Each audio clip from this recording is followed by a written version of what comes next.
Good morning, students. Welcome all of you in this session of accountancy.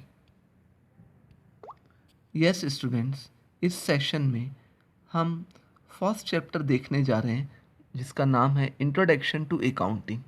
यानी इस chapter में हम accounting terms के बारे में, अकाउंटिंग के बारे में डिटेल इन्फॉर्मेशन देखेंगे। आइए देखते हैं आगे।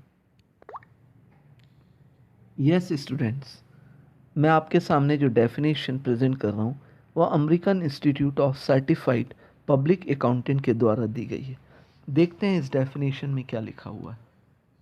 आइए देखिए। Accounting is the art of recording, classifying and summarising in a significant manner and in terms of money, transactions and events which are in part at least of a financial character and interpreting the result thereof. Students, इस definitions में कुछ ऐसी important terms है जो जानना ज़रूरी है। जब हम इन टर्म्स को समझ जाएंगे तभी हमें इस डेफिनेशन के बारे में आसानी से समझ सकते हैं। तो हम वन बाय वन उन टर्म्स को पहले समझने की कोशिश करते हैं। को हम समझ जाएंगे तो ये डेफिनेशन हमें आसानी से समझ में आ जाएगी। आइए देखते हैं वन बाय वन हम उस टर्म्स को। यस स्टूडेंट्स, मैं उस डेफिनेशन की पहली टर्म ले रहा हूँ जो ट्रांजैक्शन है।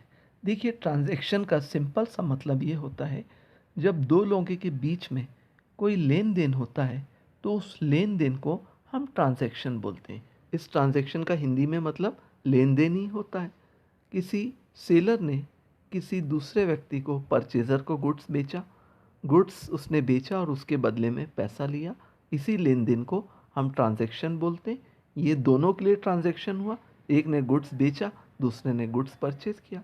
इसी तरीके से अगर हमने बैंक में पैसा डिपॉजिट किया, ये भी ट्रांजैक्शन है। बैंक से पैसा निकाला, ये भी ट्रांजैक्शन है। एक्चुअल में ट्रांजैक्शन का मतलब होता है mutual dealing of goods and services between at least to और मोर पर्सन। जब दो या दो से अधिक लोगों के बीच में कोई लेन देन होता है, कोई एक्सचेंज होता है, तो उसको हम अकाउंटेंसी में ट्रांजैक्शन कहते हैं। तो ट्रांजैक्शन क्या मीनिंग आपके समझ में आ गया होगा। ये बहुत इंपॉर्टेंट टर्म्स हैं, इसका हमेशा इस्तेमाल होता रहेगा। आप इससे फैमिलियर रहिए। ट्रांजैक्शन का मतलब समझ गए ना, कि जब दो लोगों के बीच में कोई लेन देन होता है तो उसको हम ट्रांजैक्शन कहते हैं। दूसरी इंपॉर्टेंट चीज़, ट्रांजैक्शन को हम इकोनॉमिक इवेंट का भी नाम देते हैं। इवेंट का मतलब आप समझते हैं घटना, और इकोनॉमिक वर्ड लगा दिया यानी वो घटना जिसका रिलेशन मनी से है। तो अब ट्रांजैक्शन या इकोनॉमिक इवेंट दोनों ही एक चीज़ है। बिजनेस में अगर हमारी कोई ट्रांजैक्शन हो रही है, इसका मतलब ये है कि इकोनॉमिक इवेंट। इकोनॉमिक इवेंट मतलब वो ट्रांजैक्शन, वो इवेंट जिसमें मनी का इन्वॉल्वमेंट है या जिसमें मनी का कहीं ना कहीं रिलेशन है। तो अब हम इकोनॉमिक इवेंट भी बोल सकते हैं और ट्रांजैक्शन भी बोल सकते हैं। तो ट्रांजैक्शन और इकोनॉमिक इवेंट दोनों एक ही चीज़ है, और इसका मतलब ये कि बिजनेस में कोई ऐसा लेन देन हो रहा है में मनी का या पैसे का इन्वॉल्वमेंट है। यस स्टूडेंट्स, अब मैं नेक्स्ट टर्म ले रहा हूँ रिकॉर्डिंग। देखिए, रिकॉर्डिंग का सिंपल सा मतलब होता है कि बिजनेस में जब भी कोई ट्रांजैक्शन होती है तो उस ट्रांजैक्शन को हम अपनी बुक्स में लिखते हैं, रिकॉर्ड करते हैं। इसी प्रोसेस को हम रिकॉर्डिंग कहते हैं। यानी बिजनेस में जब भी कोई लेन देन होता है, सेल हो, परचेज हो, बैंक से पैसा निकाला, बैंक में पैसा डिपॉजिट किया, किसी कस्टमर्स को आपने पैसा दिया, क्रेडिट पे दिया, या जो भी चीज़ हो रही है, जो भी लेन देन हो रहा है, उसको जब हम अपनी बुक्स में लिखते हैं तो इस लिखने के प्रोसेस को रिकॉर्डिंग कहते हैं। क्योंकि रिकॉर्डिंग बहुत इंपॉर्टेंट होती है, क्योंकि आपके बिजनेस में तो डेली बहुत सारी ट्रांजैक्शन होती है। उन ट्रांजैक्शन को अगर हम रिकॉर्ड नहीं करें, अपनी बुक्स में नहीं लिखेंगे, तो हमारे लिए बहुत डिफ़िकल्टीज़ होगी, हम याद नहीं रख पाएंगे और हमारे बिजनेस की कंडीशन ख़राब हो जाएगी। तो इसलिए बिजनेस में जब भी कोई इकोनॉमिक ट्रांजैक्शन होती है या इकोनॉमिक इवेंट होती है, तो हमारा नेक्स्ट स्टेप होता है कि उसको हम अपनी बुक्स ऑफ अकाउंट्स में रिकॉर्ड करें। आइए आगे देखते हैं।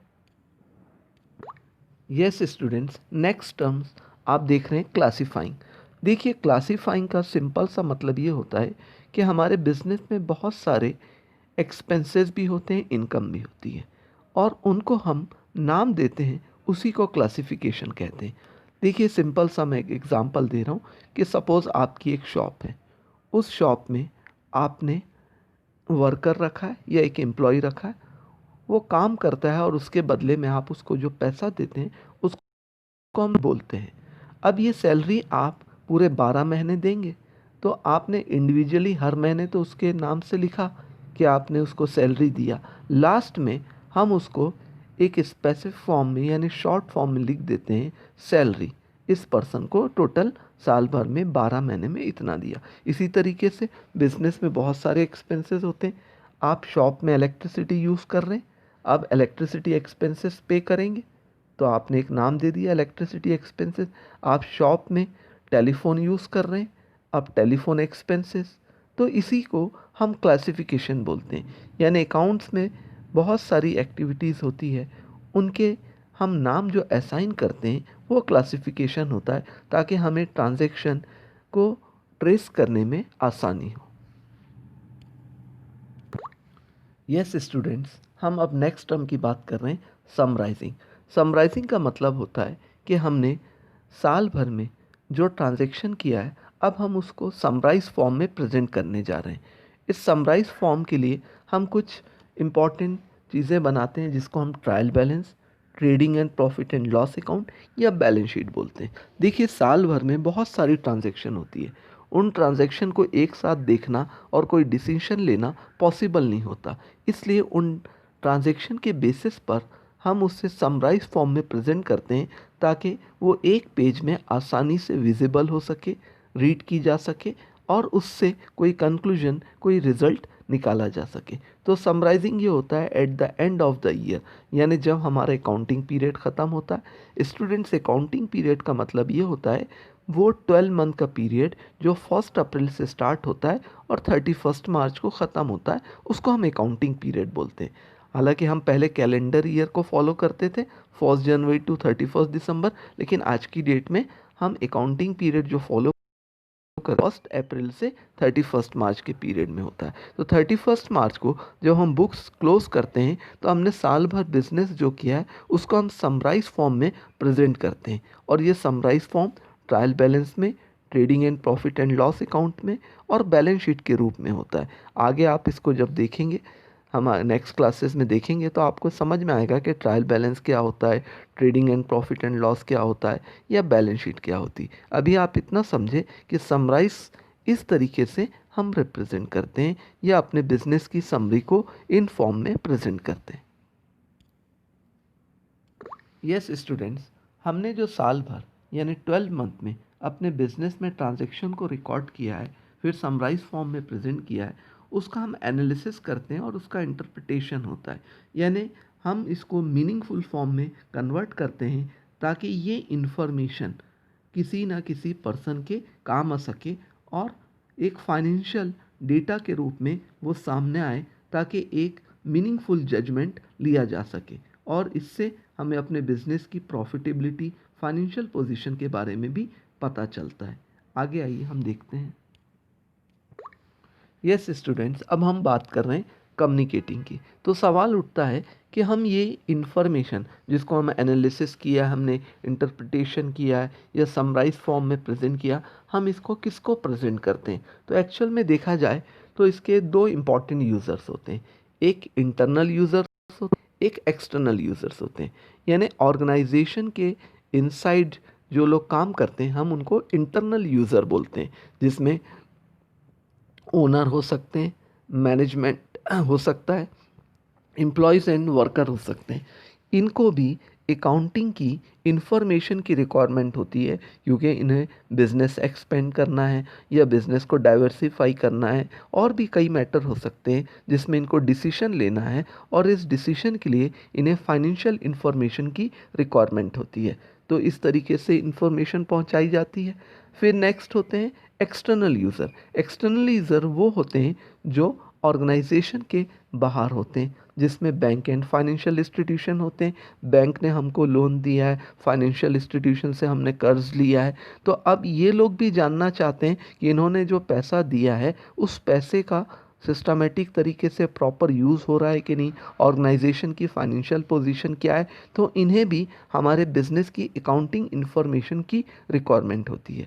इन्वेस्टर्स हो सकते हैं, इन्वेस्टर्स वो जिन्होंने हमारे बिजनेस में पैसा लगाया है, वो भी देखना चाहते हैं कि हमारा बिजनेस ग्रो कर रहा है कि नहीं, बिजनेस की फाइनेंशियल पोजीशन क्या है, बिजनेस में प्रॉफिट हो रहा है कि नहीं। तो वो भी एक एक्सटर्नल यूज़र होते हैं। क्रेडिटर्स वो होते हैं जिन्होंने हमें गुड्स दिया हुआ है या रॉ मटेरियल दिया है क्रेडिट पर, वो भी देखना चाहते हैं कि भाई उन्होंने इतने पैसा, इतना करोड़ों रुपए का हमें गुड्स दिया है या रॉ मटेरियल दिया है, तो हमारे बिजनेस की ग्रोथ हो रही है कि नहीं। अगर बिजनेस ग्रो करेगा तभी हम उनका पैसा वापस करेंगे। गवर्नमेंट अथॉरिटीज़ भी हो सकती है, टैक्स अथॉरिटीज़ भी हो सकती है जो हमसे टैक्स लेना चाहती हैं। तो इस तरीके से हम इंफॉर्मेशन उनको कम्युनिकेट करते हैं।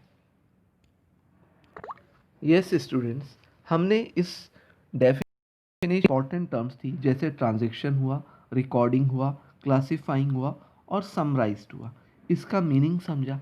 अब मैं इस डेफिनेशन को आपको समझा रहा हूँ। देखिए अकाउंटिंग क्या होता है, एक आर्ट है, एक कला है, जिसमें हम अपने बिजनेस की ट्रांजैक्शन को रिकॉर्ड करते हैं। कौन सी ट्रांजैक्शन? जो इकोनॉमिक इवेंट होती है, यानी जिसका मनी से रिलेशन होता है। आप यहाँ पर इस चीज़ को बहुत अच्छे से समझ लीजिए कि हम अपने बुक्स ऑफ अकाउंट्स में वही इकोनॉमिक इवेंट को या वही ट्रांजैक्शन को रिकॉर्ड करेंगे जिसको हम मनी के रूप में एक्सप्रेस कर सकते हैं या रिप्रेजेंट कर सकते हैं। अब देखिए बिजनेस में बहुत सारी चीज़ें होती हैं, ऑनेस्टी भी होती है, डिसऑनेस्टी भी होती है, सिंसियरिटी भी होती है, तो ये सब हार्ड वर्क भी होता है। इन सब चीज़ों को हम मनी के रूप में एक्सप्रेस नहीं कर सकते, इसलिए इनका बुक्स ऑफ अकाउंट्स में कोई जगह नहीं है। भाई आपकी शॉप में 2 एम्प्लॉयज़ काम कर रहे हैं, आप ऐसे तो नहीं बोल सकते ये 500 रुपये का ईमानदार है, ये 100 रुपये का ईमानदार है। भाई ईमानदारी तो ईमानदारी होती है, उसकी कोई मॉनेटरी वैल्यू नहीं होती है।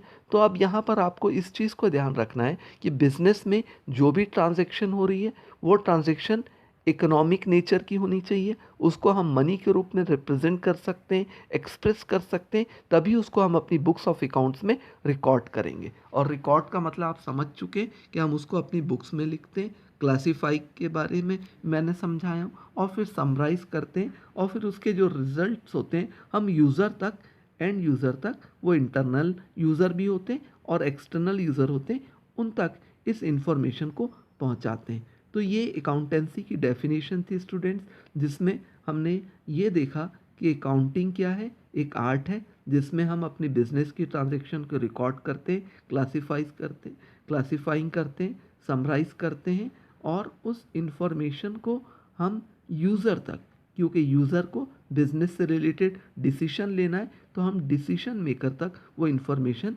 पहुंचाने की पूरी मदद करते हैं। तो ये आज हमने बेसिक चीज़ें देखा, और हम नेक्स्ट क्लास में अब आगे देखेंगे। मुझे उम्मीद है कि आपको ये वीडियो अच्छा लगा होगा, आप इसको ध्यान से सुनिए, और अब नेक्स्ट क्लास में हम मिलेंगे। Okay student, thank you very much.